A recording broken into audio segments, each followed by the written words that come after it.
Assalamualaikum warahmatullahi wabarakatuh.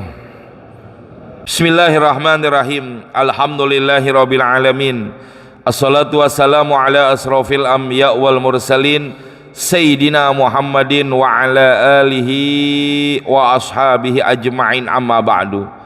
Ayyuhal hadirun wal hadirat rahimakumullah. Para hujjaj, bapak-bapak, ibu-ibu, saudara-saudara, jamaah majelis ilmu yang dimuliakan Allah Subhanahu wa taala. Alhamdulillah, pagi ini, subuh ini Allah kumpulkan kita di Masjid Al-Mubarakah dalam rangka kita thalabul ilmi. Mudah-mudahan kumpulnya kita mendatangkan rahmat dan maghfirah dari Allah Subhanahu wa taala. Amin ya rabbal alamin. Mari kita lanjutkan pengajian kita, masih menjelaskan tentang syarat-syarat salat qashar. Bismillahirrahmanirrahim. Qala al-mu'allif rahimallahu ta'ala wa nafa'ana bi ulumi fid dharaini amin. Bismillahirrahmanirrahim. Wa'lam anna lil qasri arba'ata syurutin. Wa'lam, dan ketahuilah, anna lil qasri, sesungguhnya bagi salat qashar, arba'ata syurutin, ada 4 syarat yang harus dikerjakan bagi orang yang ingin melaksanakan sholat qashar. Kalau tidak dikerjakan berarti sholat qasharnya tidak sah, berarti harus itmam. Ahaduha, yang pertama, an-niyatu, niat. Kama zakarahu syekh, sebagaimana yang telah dijelaskan oleh syekh. Artinya mau niatnya itu rakaataini atau mau niat qasron, boleh. Biasa orang usolli fardhu zuhri rakaataini, kalau dia yang jadi makmuman qasron lillahi ta'ala, dua-duanya dibaca, satu aja boleh ya, usolli fardhu zuhri rakaataini ya, makmuman lillahi ta'ala boleh. Atau boleh juga usolli fardhu zuhri ya qasron makmuman lillahi ta'ala, nggak pakai nyebutin rakaataini, nggak boleh. Kalau kita biasanya dua-duanya, jadi untuk ikhtiyat nggak ada masalah, yang penting harus niat qashar. Asani, yang kedua, karena memang yang namanya ibadah itu perlu niat. Kalau tidak diniatkan maka ibadahnya dianggap tidak sah. Orang bilang usolli fardhu zuhri makmuman lillahi ta'ala, qashar apa enggak? Enggak niat qashar, enggak apa? Itmam. Harus 4 rakaat, enggak boleh di qashar. Begitu. Asani, yang kedua, ayyakuna musafiron, hendaklah ada orang yang qashar musafiron, dalam keadaan musafir. Min awwali sholati, dari takbiratul ihram, ila akhiriha, sampai akhirnya daripada itu salat. Kalau dia salat zuhur, dari takbiratul ihram sampai salam, orang tersebut harus dalam keadaan musafir. Bagaimana kalau begini? Falau nawal iqamata fi asnaiha, kalau seandainya ada orang lagi musafir, terus di tengah jalan di satu tempat dia salat dah qashar, tiba-tiba nawal iqamata, dia niat jadi mukim, dia niat tinggal di situ, fi asnaiha, di pertengahan sholatnya, lagi baru 1 rakaat dia sholat, dia niat udah gue tinggal di sini aja dah, dalam hati dia ngomong begitu. Awin tahat bihis safinatu, atau berhenti kapalnya, perahunya berhenti.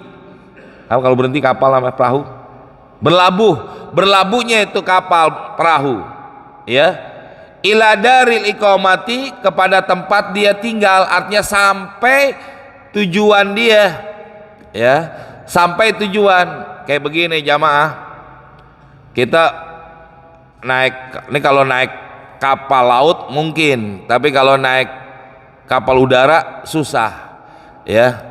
Umpama dia naik kapal laut, pergi dari mana, berlabuhnya di mana kapal laut? Tanjung Priok ya, dia berhenti, tuh kapal sampai ke Tanjung Priok. Tanjung Priok berarti kan Jakarta, udah masuk ke wilayah tempat kita tinggal. Sholat qasharnya belum selesai, itmam, harus sampai 4 rakaat, nggak bisa. Kenapa? Karena orang tersebut sudah tidak dikatakan musafir. Begitu jamaah. Kecuali kalau kita naik mobil, berhenti di rest area atau berhenti di satu tempat, sholatnya di masjid, nggak mungkin sampai. Kenapa? Nah, masjidnya kagak jalan, yang jalan kan kendaraannya, nggak mungkin kayak begitu. Tapi kalau seandainya terjadi demikian, bagaimana? Maka lazimahul itmamu, maka wajib bagi orang tersebut melaksanakan sholatnya itmam, yaitu 4 rakaat, nggak bisa dikosor karena orang tersebut sudah tidak dalam keadaan musafir. Begitu ya. Kalau kita yang kedua nih jarang jamaah, otomatis kalau kita sholat pasti berhenti ke masjid.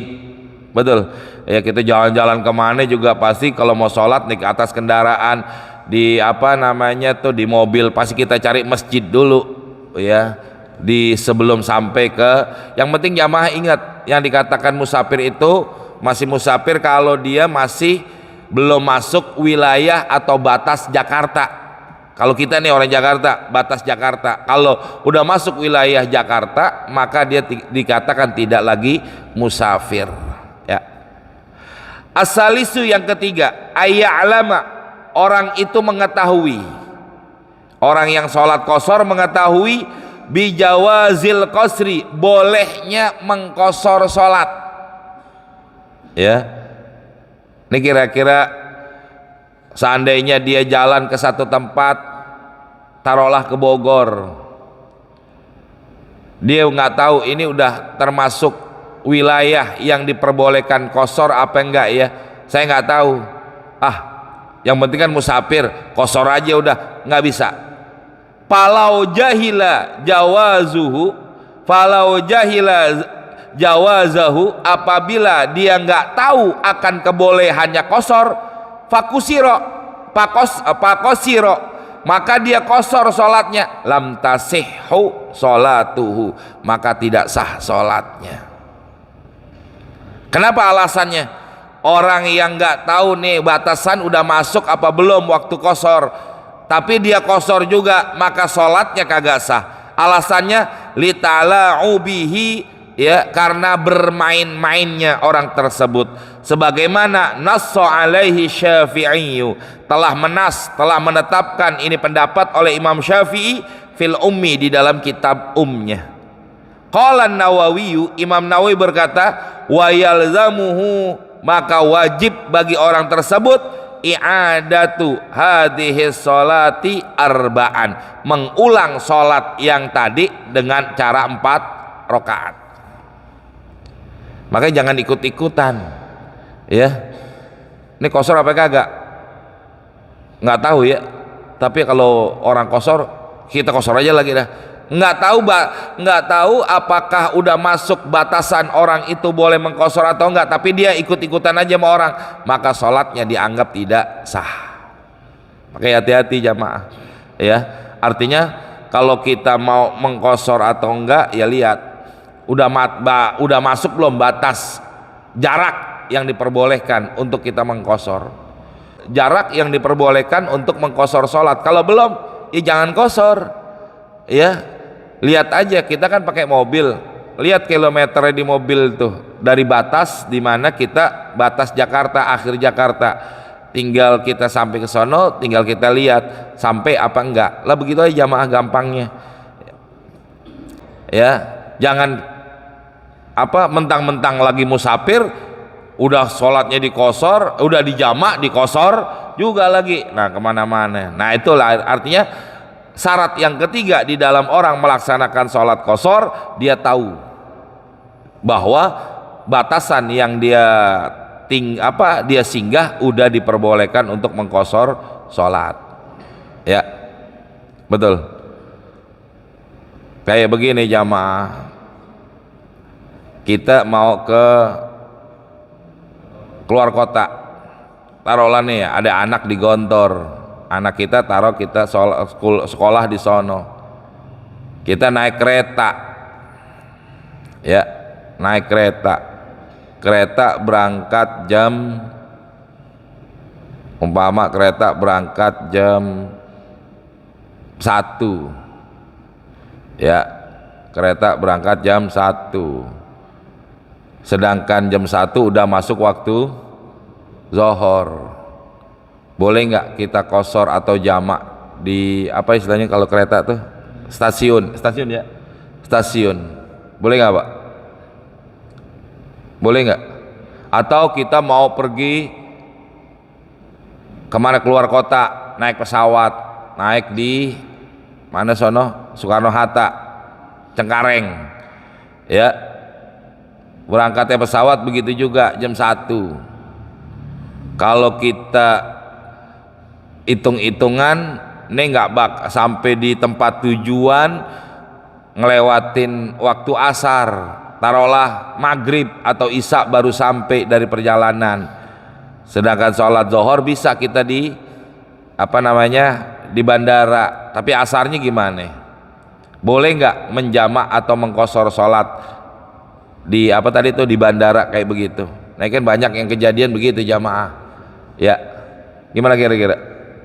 Boleh apa enggak? Qashar apa jamak?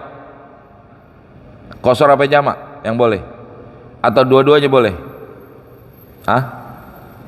Ini kadang-kadang juga banyak jamaah umroh ya, makanya pimpinan-pimpinan umroh tuh, pembimbing-pembimbing harus tahu hukum-hukum yang kayak begini jamaah.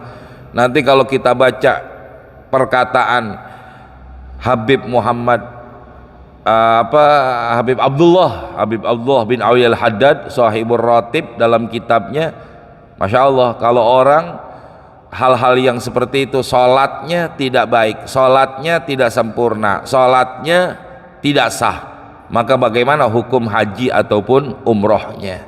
Kenapa? Karena sholatnya adalah rukun, sholatnya wajib, sholatnya yang paling utama. Kenapa dalam pelaksanaannya tidak baik? Makanya kata Habib Abdullah bin Ali al-Haddad Shahibur Ratib, ya perhatikan cara-cara hal-hal yang seperti itu. Makanya harus diajarkan tuh bagaimana cara sholat qashar, bagaimana cara sholat jamak, bagaimana cara sholat hurmatul wakti, bagaimana cara-cara daripada ibadah-ibadah seperti itu harus dibimbing. Bukan hanya membimbing tata cara ibadah manasiknya, tapi juga harus dibimbing tata cara dalam sholatnya. Nah kalau seandainya begitu jamaah silakan, tapi kagak boleh diqashar. Kalaupun dia mau, enggak gua sholat zuhur aja dah, apa namanya tuh, di bandara, entar asarnya di atas pesawat, silakan dengan cara hurmatul wakti, tapi nanti dengan konsekuensi sampai di tempat ya dia harus i'adah selama dia melaksanakan sholat dengan cara hurmatul wakti, dan aturan-aturan lah yang hal-hal yang begitu. Nah begitu juga kalau seandainya dia sampai di sono dia qashar juga, kan belum sampai batasnya ya. Umpama di bandara, sampai di bandara dia mau pergi ke Mekah, kan lewat dari batas qashar, apakah boleh qashar? Ya jangan. Nah bandara Cengkareng kan walaupun itu udah Banten, Tangerang, tapi belum batasan melewati daripada batas diperbolehkannya untuk qashar, ya nggak boleh qashar ya, dan lain sebagainya. Maksud saya begitu jamaah, ada aturan-aturan tertentu yang memang harus mereka pahami supaya apa? Sholat, tapi sholatnya jadi kagak sah karena tidak mengikuti aturan-aturan seperti itu. Ini yang bahayanya ya. Sama dalam segala hal, mandi junub, bagaimana tata caranya? Dia mandi tapi nggak sesuai dengan aturan, ya kagak sah juga mandi junubnya. Betul. Ini diantaranya. Begitu juga sholat dan lain sebagainya. Yang berikutnya ar-rabi, asyartur rabi, yang keempat, alla yaqtadiya, orang yang sholat qashar tidak boleh menjadi makmum bimukimin, dengan orang yang mukim, artinya orang yang tinggal di situ. Kita datang ke masjid nih, kita mampir di satu daerah, kita mampir untuk sholat. Di masjid yang tempat kita mampir lagi sholat berjamaah, kita nggak boleh jadi makmum dari apa namanya, nggak boleh jadi makmum dari imam yang mukim tersebut, nggak boleh.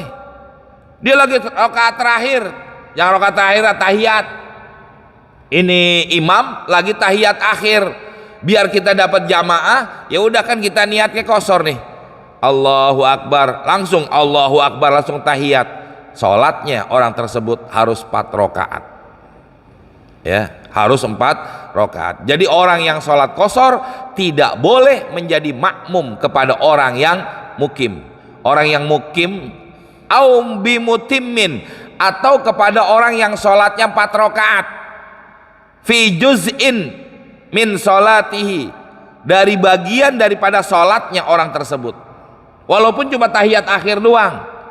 Kan kalau tahiyat akhir nggak mungkin, ya artinya nggak mungkin dapat pahala berjamaah tapi nggak dapat rokaatnya, biar dapat ini aja, nggak bisa kayak begitu. Jadi syaratnya orang yang sholat qashar tidak boleh sebagian dari sholat yang dia kerjakan menjadi makmum kepada orang yang sholat mukim. Itu jamaah. Ini pernah kejadian dulu, ya. Jadi rombongan, jadi kita dari bandara mau ke Madinah, naik bis, berhenti di satu masjid di Jeddah. Akhirnya jamaah, saya udah bilang dari awal, ya ini bukan jamaah saya tapi ada jamaah dari bis lain. Itu dia langsung ngelihat orang lagi sholat jamaah di masjid, dia mau niat qashar, dia jadi makmum kepada itu masjid. Gimana hukumnya? Harus itmam yang begitu. Lah kita pengen sholat nih jamaah saya pengen sholat dan nih kita pengen bikin jamaah lain, ya nggak boleh. Kenapa? Karena lagi ada sholat berjamaah. Saya bilang udah tungguin aja dulu, kita tungguin dulu selesainya sholat jamaah yang ada, nanti dia selesai baru kita sholat, karena kita pengen qashar. Saya bilang nggak boleh bagian daripada sholatnya kita masuk kepada bagian orang yang sholat mukim.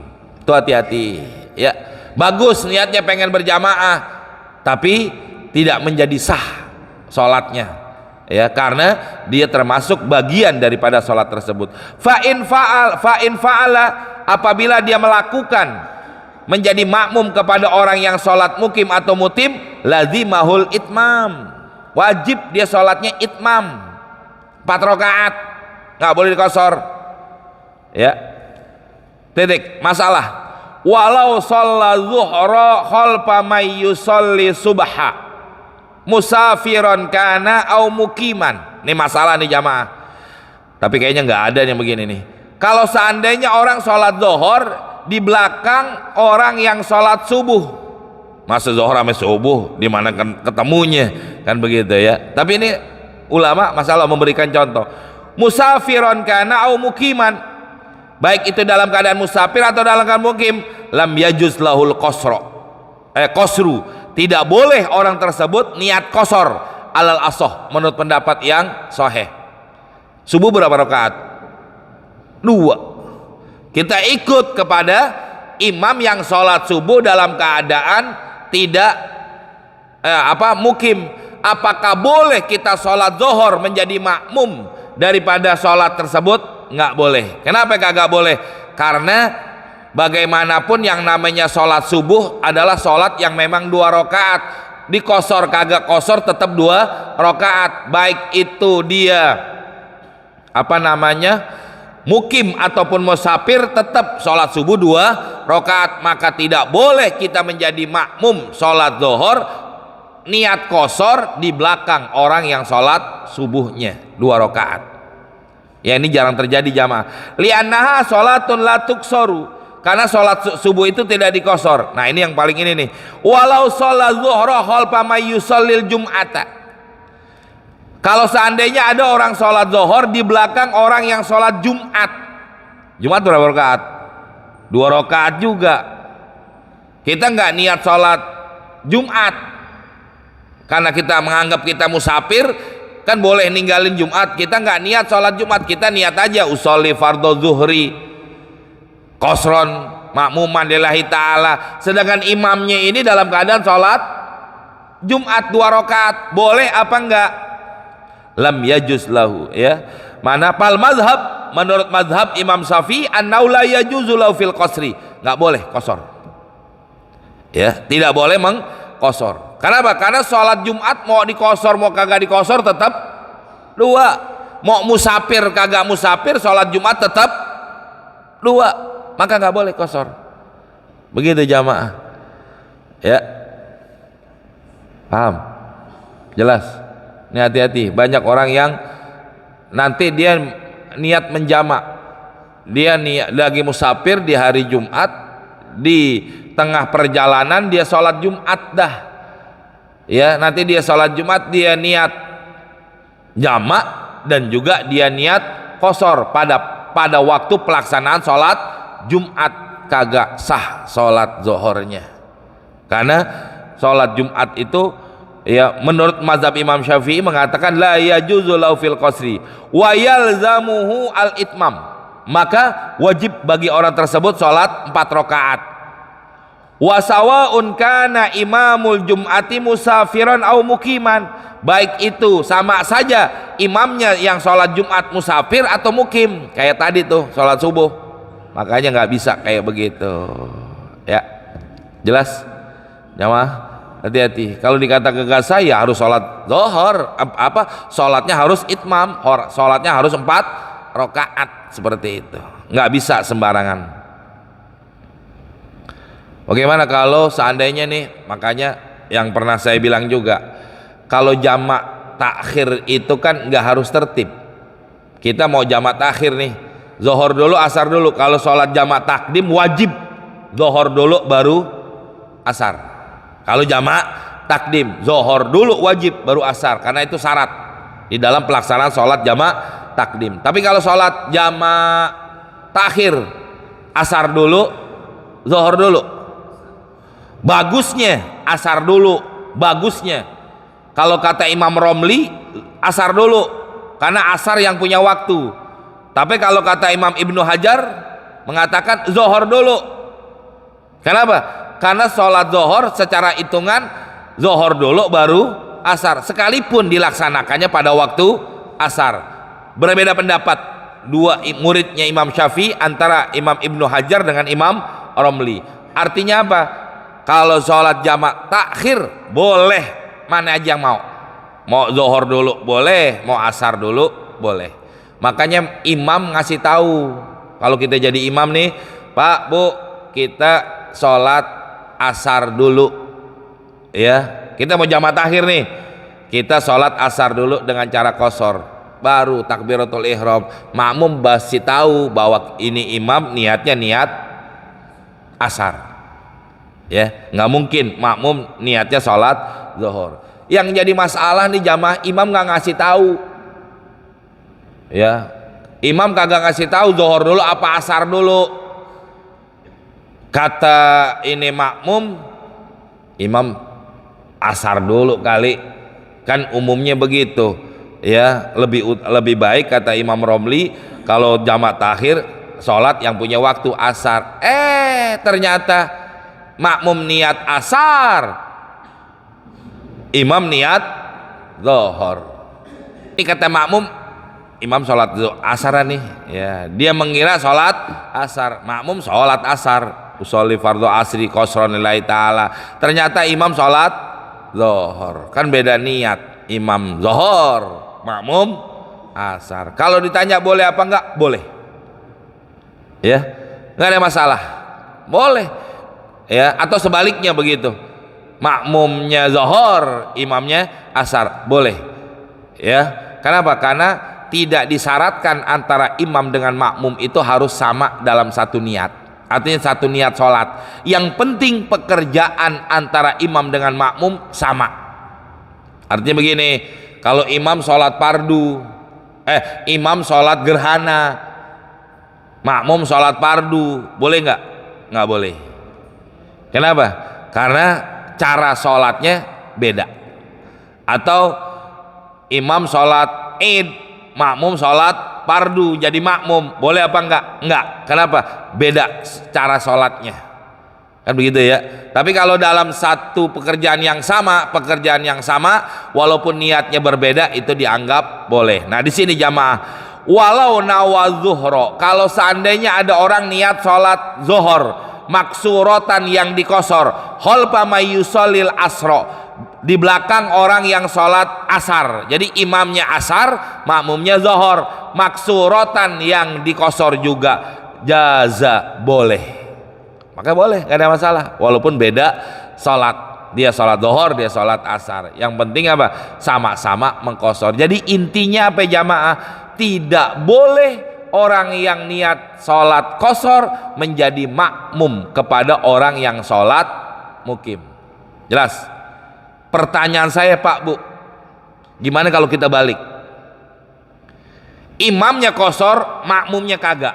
Kalau tadi kan imamnya kagak kosor, makmumnya kosor, kagak boleh kan? Ya, imamnya kagak kosor, makmumnya kosor, kagak boleh. Sekarang kalau kita balik, di kitab ini nggak ada. Nanti kalau kita baca kitab fikih lainnya baru ada. Imamnya kosor, makmumnya kagak. Boleh nggak Bu? Pak? Kebalikan kan? Kalau imamnya nggak kosor, makmumnya kosor, kagak boleh tuh. Nggak sah sholatnya makmum, harus itmam, harus 4 rakaat. Sekarang saya balik, imamnya kosor, makmumnya kagak. Kitab ini cari kagak ada. Kitab yang lebih luas dari ini baru ada. Boleh apa enggak? Boleh, nggak apa-apa. Kenapa? Karena yang namanya sholat itmam tidak ada aturan. Tidak ada aturan dia menjadi makmum kepada imam yang harus mutim juga, harus yang 4 rakaat juga, kagak ada. Ya, tidak ada aturan orang yang sholat itmam. Sekali lagi, tidak ada aturan orang yang sholat itmam harus kepada imamnya yang itmam juga. Sekarang begini jamaah, kita sholat nih kosor zuhur 2 rakaat, kan 2 rakaat selesai kita assalamualaikum warahmatullah, assalamualaikum warahmatullah. Makmum yang 4 rakaat boleh nggak naik? Naik, lanjutin. Kekurangan daripada sholatnya boleh aja. Tuh jamaah, aturannya kayak begitu. Jadi diperbolehkan imamnya kosor, makmumnya mutim, boleh seperti itu. Ya, nggak dilarang seperti itu. Nah ini jamaah, hal-hal yang seperti ini banyak terjadi.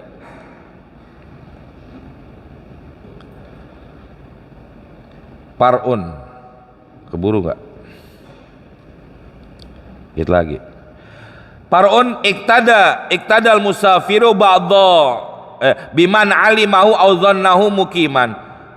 Kalau ada orang musafir menjadi makmum kepada orang yang dia tahu atau dia menyangka mukim lazimahul itmam. Ini kira-kira nih imamnya mukim atau mutim? Kayaknya nih orang mukim nih, orang sini dah udah wajib 4 rakaat.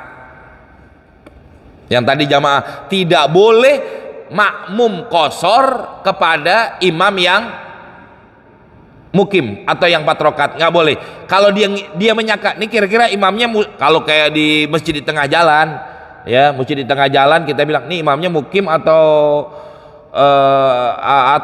musafir ya, ini sholatnya 4 rakaat apa dia kosor? Dia mah kayaknya nggak kosor nih, dia mukim. Kita jadi makmum tetap harus 4, kagak boleh kosor ya. Wa kadzalau syakka, begitu juga kalau dia ragu hal huwa musafirun, apakah dia musafir au mukimun atau mukim, yalzamuhul itmam, wajib juga itmam. Ini imamnya musafir atau enggak, kosor apa enggak, ragu timbulnya, kalau kita tetap jadi makmum itmam.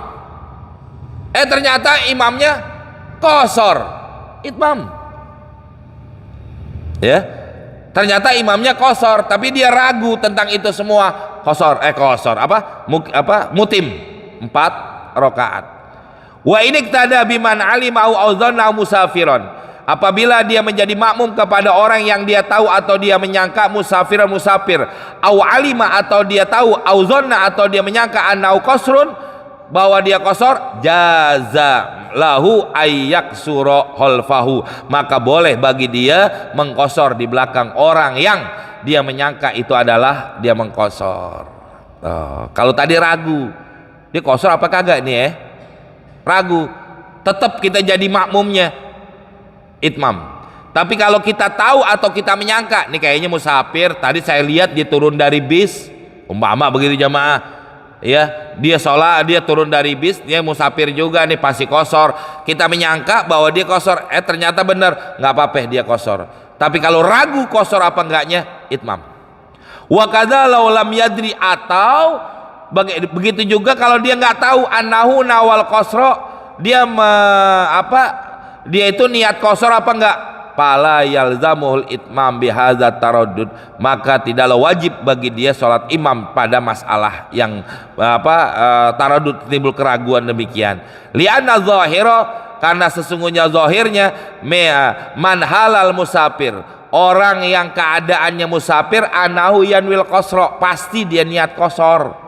Makanya kalau dia lihat nih, ini orang musafir apa bukan ya, maka orang tersebut ya, kalau dia memang timbulnya keraguan atau dia niat, maka dia boleh mengkosor. Kayak tadi saya bilang, kita lihat nih orang turun dari bis, kita turun dari bis, dia turun dari bis juga, terus dia sholat di masjid. Kita nggak tahu dia kosor apa enggak, tapi kita tahu dia turun dari bis, berarti kita pasti dia kosor. Tidaklah ada orang yang musafir kalau sholat kecuali dia kosor, maka silakan kosor. Terakhir, wa kadza law arada lahu hadza taraddud, begitu juga kalau seandainya datang keraguan fi asna'i sholati, di tengah-tengah sholat, la yalzamul itmam, maka tidaklah wajib baginya untuk menyempurnakan. Artinya sholatnya sholat itmam. Ini musafir apa bukan ya? Lagi sholat nih, musafir apa bukan ya? Tetap orang tersebut boleh membaca, boleh melaksanakan dengan cara kosor. Ya kenapa? Karena tidaklah ada orang yang musafir kecuali dia laksanakan sholatnya dengan cara kosor, begitu. Wallahu a'lam bishawab. Cukup ya sampai sini dulu. Oh iya, silakan.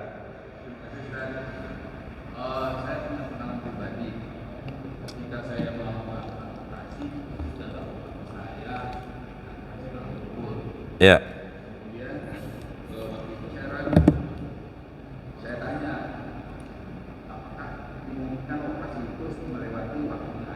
Ya. Kemudian saya tanya dokter, dia belum tahu.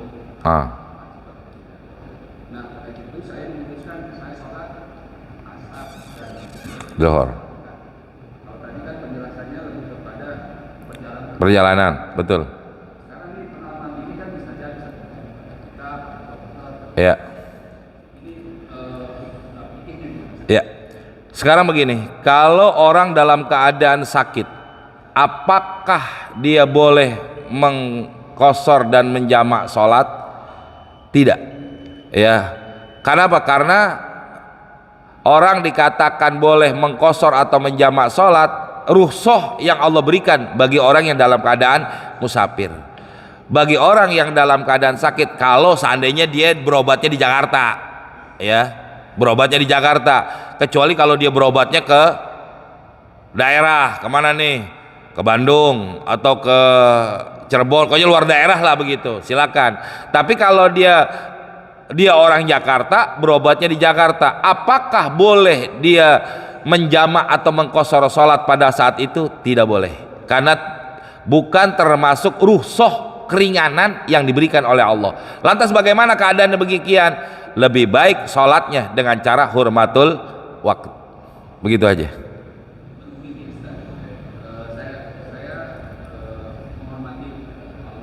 Ya.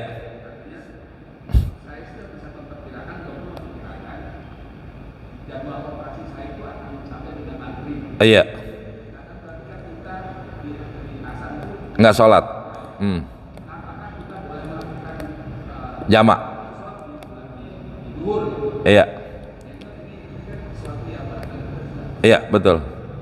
Iya. Itu Pak, yang maksud saya itu sekarang begini. Apakah orang sakit itu boleh mengqashar sholat? Kan begitu pertanyaannya. Enggak, maksud saya gini Pak, kalau ini kan mau menjamak, menjamak, apakah boleh orang yang sakit itu menjamak sholat dalam kondisi seperti itu? Yang saya bilang tadi, bahwa menjamak atau mengqashar sholat itu rukhsah yang Allah berikan kepada orang yang dalam keadaan musafir. Satu. Yang kedua, yang diperbolehkan dalam keadaan demikian adalah dengan cara mator kalau hujan. Sekarang kalau orang sakit, apakah boleh dia menjamak sholat kalau seandainya pada waktu operasinya atau kondisi seperti itu tidak memungkinkan buat dia sholat untuk asarnya? Kenapa? Karena apakah selesainya nanti operasi setelah maghrib atau apa dan lain sebagainya, ini tidak ada satu keringanan atau salah satu yang menyebabkan bolehnya dia menjamak sholat. Nggak ada sebabnya. Sabab yang diperbolehkan, maksud saya begitu ya, sabab yang diperbolehkan untuk dia menjamak sholat. Kenapa? Kan saya operasi, daripada kagak sholat Allah juga lebih tahu. Artinya apa nanti? Nanti kalau seandainya selesai operasi dia sholat maghrib, sholat asar pada waktu maghrib, apakah dosa dia meninggalkan sholat asar ya pada waktunya dengan sebab dia dalam keadaan operasi seperti itu? Tidak dosa. Makanya begini jamaah, ada istilah, lewat dikit nggak apa-apa ya, artinya begini, ada orang yang dikatakan nanti a'dzarus sholah, uzur dalam sholat. Artinya uzur dalam sholat tuh orang boleh sholat tidak pada waktunya. Kayak sholat zuhur kan harusnya dari waktu zuhur ya, kalau dia tidak melaksanakan sholat zuhur pada waktunya dosa, itu juga jatuhnya kepada qadha. Tapi nanti ada orang yang sholat zuhur bukan pada waktu zuhur, pada waktu asar, tapi dia diperbolehkan dan tidak mendapatkan dosa. Itu yang disebut dengan a'dzarus sholah, uzur-uzur di dalam sholat yang diperbolehkan. Yang kedua, selain dia tidak dosa, yang kedua dia tidak kodoknya pauron. Artinya pauron tidak wajib kodok segera. Contoh, ada orang, kenapa Pak nggak sholat zuhur? Saya kerja di kantor atau apa dan lain sebagainya. Terus saya dalam keadaan ingat zuhur nggak ingat. Kenapa Bapak nggak sholat? Saya lagi enak kerja. Sholat zuhur pada waktu asar hukumnya dosa bagi ini orang. Yang kedua, dia wajib mengkodoknya pauron. Begitu. Lah sekarang kayak orang dalam keadaan sakit kayak begitu, apakah boleh dia menjamak? Tidak ada sabab yang diperbolehkannya dia menjamak. Artinya gimana? Ya udah sholat zuhur aja. Terasar gimana nih? Karena ini termasuk uzur ya, a'dzarus sholah yang diperbolehkan bagi orang itu meninggalkan sholat tidak pada waktunya, nanti di luar waktunya boleh dan tidak dosa, dan dia tidak dikatakan pauron untuk segera mengkodok daripada sholatnya. Begitu. Sekarang kalau kita jamaah aja gimana? Udah kita jamaah aja dah nih zuhur sama asar, karena saya belum masuk ke ruang operasi, kita jamaah aja dah sholatnya. Asar kita tarik pada waktu sholat zuhur, yaitu jamak takdim. Boleh? Nggak boleh secara hukum ya, sababnya karena nggak ada. Mau kita nyababin apa? Karena sababnya sholat jamak sama qashar itu cuma diperbolehkan dalam keadaan musafir, satu, yang kedua mator, hujan, dalam keadaan hujan. Nanti nggak tahu di kitab ini apa ada apa nggak tentang bab sholat jamak dalam keadaan mator. Tapi kalau sakit atau apa nggak ada yang menyebabkan itu semua. Tapi wallahu alam kalau mazhab lain ya, kalau mazhab lain wallahu alam. Tapi menurut Imam Syafi'i yang di situ kagak ada.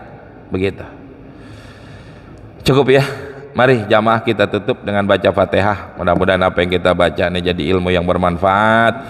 Kedua, mudah-mudahan ya Allah berikan kita rezeki, Allah berikan kita keluasan rezeki sehingga kita bisa berkurban tahun ini.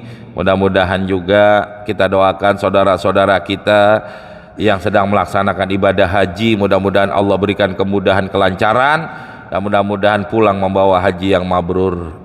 Mudah-mudahan juga kita dipanggil oleh Allah bisa berziarah ke Baitullah, berziarah ke makamnya Rasulullah Sallallahu Alaihi Wasallam. Yang pada sakit Allah angkat penyakitnya.